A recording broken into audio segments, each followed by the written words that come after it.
Okay, so Elon Musk is canceled. At least this is what mainstream media wants you to think.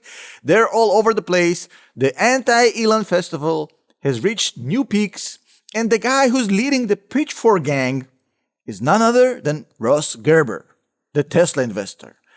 If your head's about to explode, stay with me. This is about to get interesting. And if you want to get an idea of how bad this has gotten, well, look at the newspapers. Look at the mainstream media. The Elon Musk story is now as important as the Israel versus Hamas war. This is literally the pinnacle of human civilization. This is what we have come to. One day they're talking about how great the Bin Laden letter was against America. The second day, they're about to cancel Elon Musk. My head is really hurting from this, but let's break it apart slowly. So let's start with Ross Gerber, and then we'll talk about Elon Musk. We'll ask the question whether Elon Musk is indeed an anti-Semite, if he hates the Jews, and what's going on with Ross Gerber, who is well known to be one of the most vocal investors of Tesla. He's the flagship of Tesla investors. So Ross Gerber went on TV and said this. You know, the truth is, Sully, he already has stepped aside. This isn't about me calling for him to step aside. He has stepped aside as CEO of Tesla.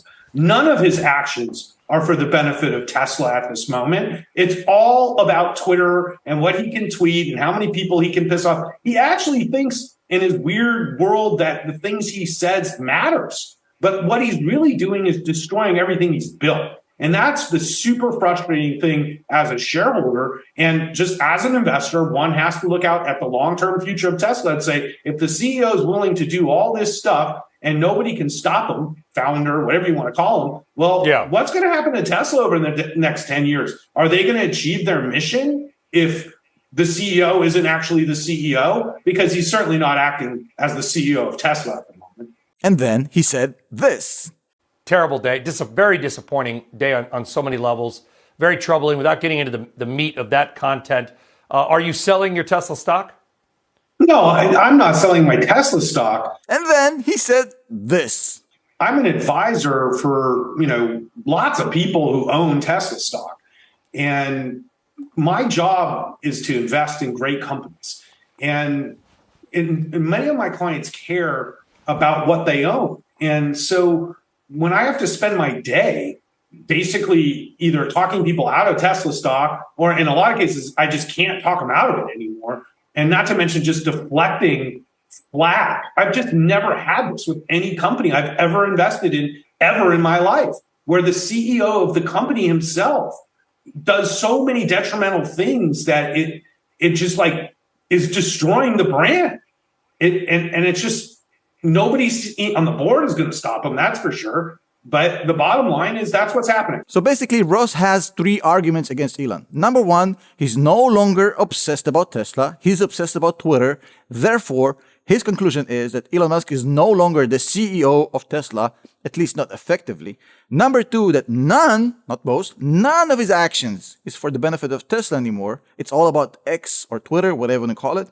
And number three, that Elon's behavior is ruining the Tesla brand and it's killing that beautiful creation. So look, Ross Gerber is entitled to his opinion. You know what they say, opinions are like assholes, everybody has one. And I'm not disrespecting Ross. In fact, I think he's a great investor. But I think he's confusing a few things here. I think he's forgetting that Elon Musk is the number one CEO of all time. To say that he all of a sudden lost his touch because of a few X posts seems weird to me. Now, look, you also have to understand the context here. And I'm not saying that this is driven by that, but Ross Gerber already made a play against Elon. And he tried to get on the board of Tesla because Elon Musk was, in his opinion, distracted by X. So he's just basically replaying the same arguments under which he tried to get on the Tesla board to babysit Elon as he was trying to buy X. This ain't new.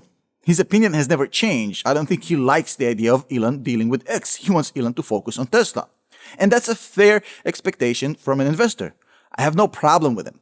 The problem I have is saying things that are a walking contradiction. And let me explain. If you're saying that none of his actions is for the benefit of Tesla, if you're saying that it's all about X, if you're saying that it's tarnishing the brand, ruining the brand, and then in the same interview, you're saying, I'm not selling my shares, That's a walking, breathing, running contradiction. Why are you not selling your shares if you think that that's the case? To me, it sounds like Ross Gerber is still a little bit frustrated from the fact that Elon Musk did not give him a board seat, and now he might be lashing out. And he also posted a few tweets that Rivian is now the winner. Rivians are going to replace the Model Y. Model Y is going to be like a Prius. If you honestly think that, and you're entitled to this opinion, Mr. Gerber, no problem. But if you honestly think that, why would you not sell your shares and just load up on a bunch of Rivian shares? Now look, I get why media is against Elon. I understand they're having a field day. These guys are hungry for dollars, advertising dollars. Elon is giving them $0 and is basically giving them a big middle finger, saying, I'm not going to spend a single dollar on your network because I don't need you. And they hate that. That's why the media is having a blast with this. Why Russ Gerber is having a blast with this. I think I understand. I think he also has this idea that Twitter is a distraction, but he's also kind of hurt that he doesn't get to call the shots and be on the board. Now, why Dan O'Dowd is jumping on the bandwagon right now, I don't understand. Dan O'Dowd, in my opinion, has made his case. I think it was tried in the court of public opinion, and I think the people have chosen the winner in this debate. Dan O'Dowd at this point, going against Elon again, seems to me like an attention-seeking exercise. If I was in the know, I would have told you, I don't know, but it seems to me that Dan O'Dowd is trying to get Elon's attention. Maybe he wants to be friends, maybe he's a fan, maybe more, I don't know. Now look, in my honest opinion, Elon Musk says a lot of stuff on social media. Some of them are a little bit out there. He's a peculiar kind of guy. But I don't think he's a Nazi, and I do not think he's an anti-Semite, despite what the ADL thinks. Now, I don't think that buying a Tesla makes you one of these categories as well. So don't fear about driving a Tesla. It's not a bad brand. It's just the media basically running another PSYOPs campaign against Elon. The first PSYOPs campaign against Elon was, oh my God, you don't have enough range on electric vehicles. Then Elon solved this problem with superchargers.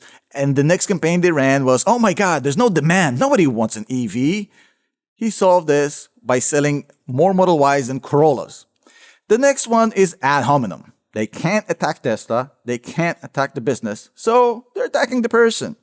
Now, if you want to go down the rabbit hole of pulling out every single post and tweet that Elon Musk has ever put out, I'm sure there's a lot of crazy things there.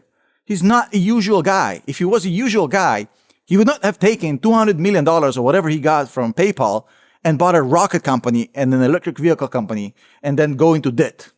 He would have bought real estate and retired. But he's a peculiar guy. He's going to say sometimes crazy stuff. But it doesn't make him an anti-Semite. In fact, I just saw a post from him 2 days ago saying that decolonization arguments against Israel is a call for genocide and should not be tolerated by anybody. So would an anti-Semite say this?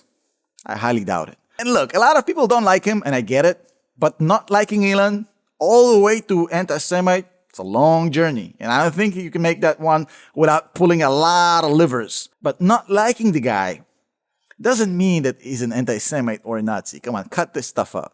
I'll see you in the next video.